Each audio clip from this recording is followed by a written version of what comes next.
Kita nggak usah bicara tentang orang ngaji. Ya, ibu kita saja yang mungkin tidak pernah ngaji, kalau terjadi sesuatu, sudah takdir ya piye katanya. Mau bagaimana lagi? Sudah takdir. Orang tua kita aja bilang begitu, apa sudah takdir. Wes sudah digariskan sama yang di atas.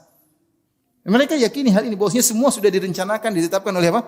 Allah. Sudah digariskan, sudah ditetapkan, sudah mau diapain lagi, kita nggak bisa menghindar. Beda ketika kita bicara akidah Yahudi. Akidah Yahudi, Allah Subhanahu wa taala ternyata tidak tahu apa yang bakalan terjadi. Dalam Bible, dalam perjanjian lama, dalam kitab Kejadian, Allah menyesal. Jadi dalam Bible perjanjian lama Allah menyesal. Misal kenapa Allah ciptakan manusia, ternyata manusia jadi penjahat.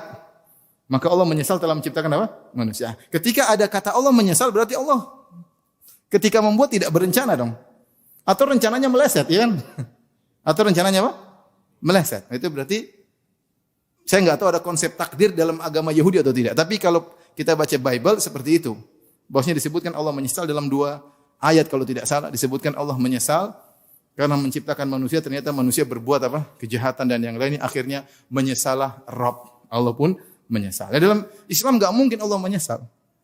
Karena semua sudah berjalan dengan rencana Allah. Kapan seseorang menyesal? Tatkala dia di luar perencanaan. Tidak tahu dampaknya, baru apa? Menyesal. Insinyur bikin rumah, menyesal, aduh saya nggak sangka ternyata biayanya membengkak. Saya tidak sangka ternyata bakalan daerah banjir di sini. Sudah bikin rumah bagus-bagus, ternyata daerah banjir. Ini contoh, maksudnya dia tidak tahu apa yang terjadi ke depannya sehingga menyesal. Demikian juga di antara akidah yang keliru dan akidahnya orang-orang Syiah. Yang mereka punya akidah namanya al-bada.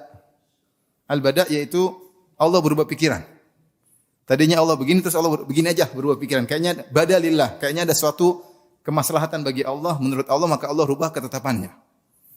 Ini saya bahas dalam buku saya 33 Banyolan Akidah Syiah. Kenapa? Hal ini muncul gara-gara mereka ingin ngeles. Jadi disebutkan bahwasanya imam-imam mereka meyakini imam-imam mereka itu mengetahui hal gaib. Dalam kitab Al-Kafi lil Kulaini, seperti Sahih Bukhari-nya orang Islam, orang Syiah punya kitabnya Al-Kafi, karangan Al-Kulaini, ahli hadisnya orang Syiah.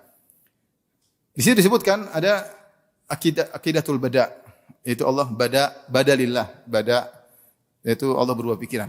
Jadi mereka meyakini imam mereka tahu tentang ilmu gaib, sehingga imam-imamnya terkadang meramal sesuatu akan terjadi begini, akan terjadi begini.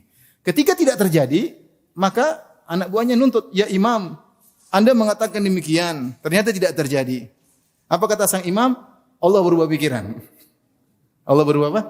Pikiran. Nah, itu tidak mungkin dalam akidah Islam.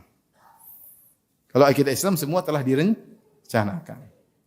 Skenario sudah ditulis dalam Lauhul Mahfuz dan sudah dijalankan, dan apa yang terjadi sekarang sesuai dengan apa yang Allah catat.